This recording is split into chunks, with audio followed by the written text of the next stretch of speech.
we'll start this one, part 2, with this. It says, keep calm. We'll wait for a little bit. I'll translate later, but keep calm. It's being sarcastic, you know, kind of like if somebody says, "Say, just calm down," and they're like, "Yeah, I'm not gonna calm down." So this is Neapolitan, and I don't know the expression in English. I'll think about it, but basically, I explained the gist. So when your emotional body is connected, you learn how to. So my whole 3-year-old heart learned how to work with my charge states. We all have them. We all have these charge states. They stay frozen in time. So when you learn good mental health stuff, you learn why all people are people. You learn why diagnoses are not to be weaponized and used against. And so here's where narcissists, sociopaths, psychopaths, we have borderline.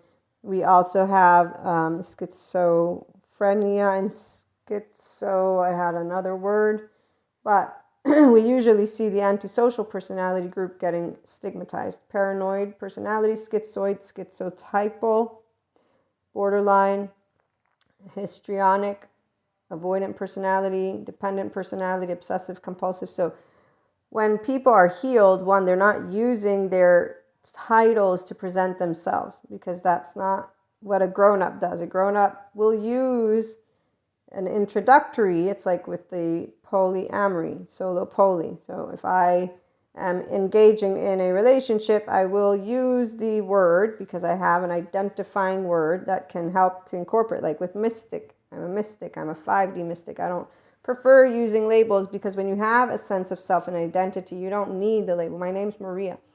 However, socially speaking, people will want to know things about each other, and so you find words that can work.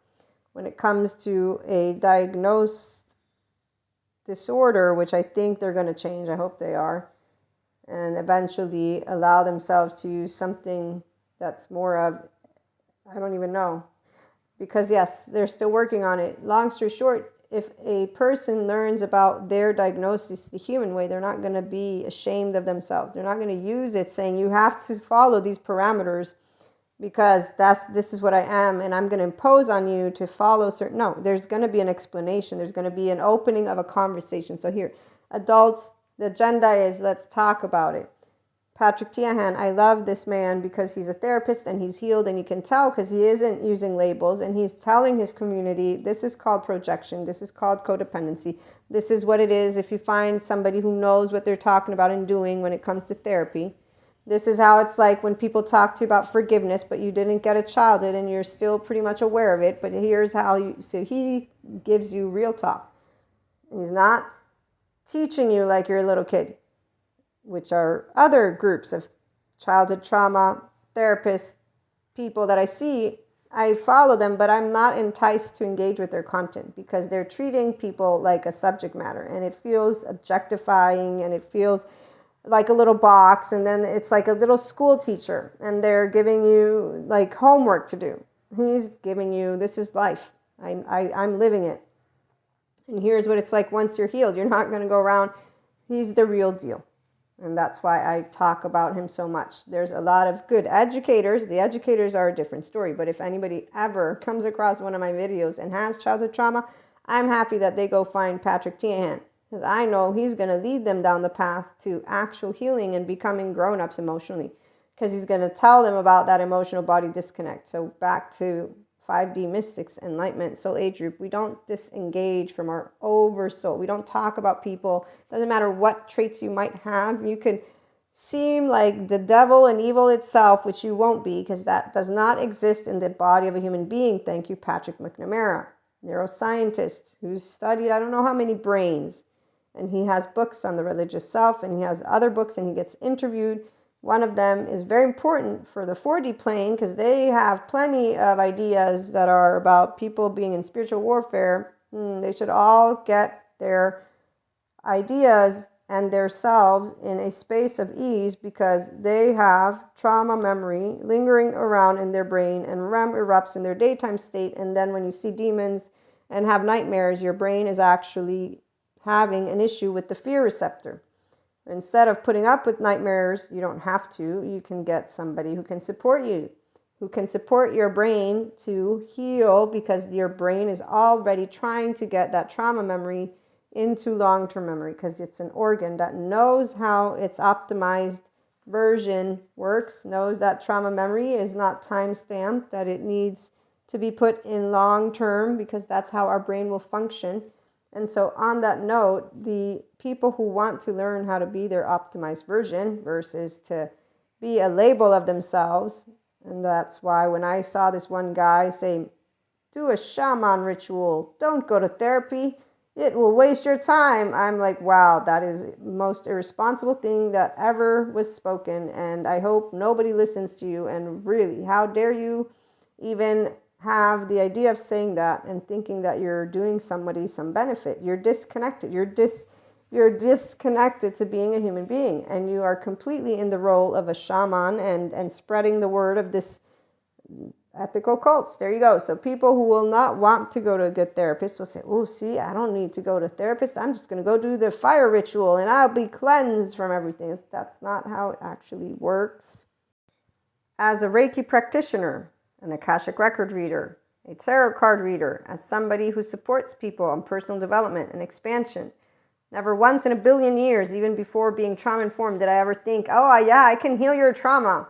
No, it's like that.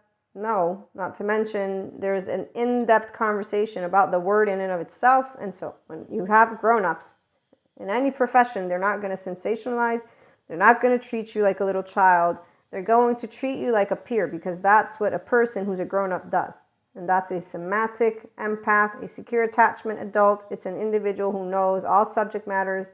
We're not sensationalizing. We're not trying to create a cult type environment. And a silverback likes to lead their cult everywhere and anywhere. It's a group of people, but they get followed. So there's your codependent types. That's because a person, if they don't get that relationship with their emotional body, they can't explore the depths of themselves. Now, I spoke about a lot of different topics in different ways.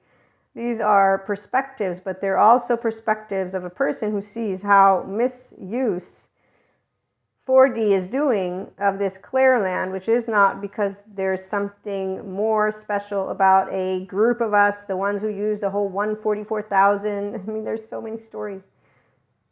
It's because it's a sphere of energy and or space, or you don't even have to explain it. You know, the part about having to have an answer, let me go down that path, that is the indication that you don't know that you're special because you're one of a kind. I'm a twin and I'm still one of a kind. So here's what a 3-year-old with the whole heart does as a differentiated self, and does not feel shame with the caregiver. But I was lucky. I had a caregiver that didn't make me feel afraid, or maybe my personality. I don't know. It doesn't matter. 3 years of age. My mother's coming to spank me. My lovely listeners know the story. And I tell her, you can't spank me. It's my body. And she spanks me for whatever silliness I was doing. I go to make my suitcase. She disobeyed my direct command, and that's because I was A-okay with being my own way of thinking, my own way of feeling, in the presence of a human being who is a big human being. I didn't give a shit. And you know, this is the part. I am very much a person of my own, and I'm okay with being a mistake and all these other, the imperfection, the unconditional love that you hear people talking about for a 5D mystic with clairs. Yes, don't worry. We have no illusions or distortions. In the meantime, the 4D mystics, they have other stuff going on, which means unfinished business of their own. Let me put that to the side, because every group resonates with that which they are wanting to surround themselves with. And in this case, 5D mystics, we are oneness consciousness. We bring subject matters together, and then we empower people with the information. We give subjective experiences, and we say, here's what I learned, here's what I know, here's how I can help. And here, I'm not going to bullshit you or sales pitch you. Oh, and by the way, stop stigmatizing and treating people like shit because of your own personal life. And how about you get on a journey of becoming more humane with those who understand that trauma is deep. And at the core, we have 3-year-olds who are not whole, not assholes, who intend to be it. Now, some will not choose to heal. This is something different. And we have systems for that. That's why we have laws. That's why we go vote. That's why we do things. But we can talk about each other with a little bit more love and respect versus sensationalizing the teenage land all over the place. So the 5D communities here, it's great to see them, educators, professionals, the ones in between, but we bring all of it together. Tune in for more.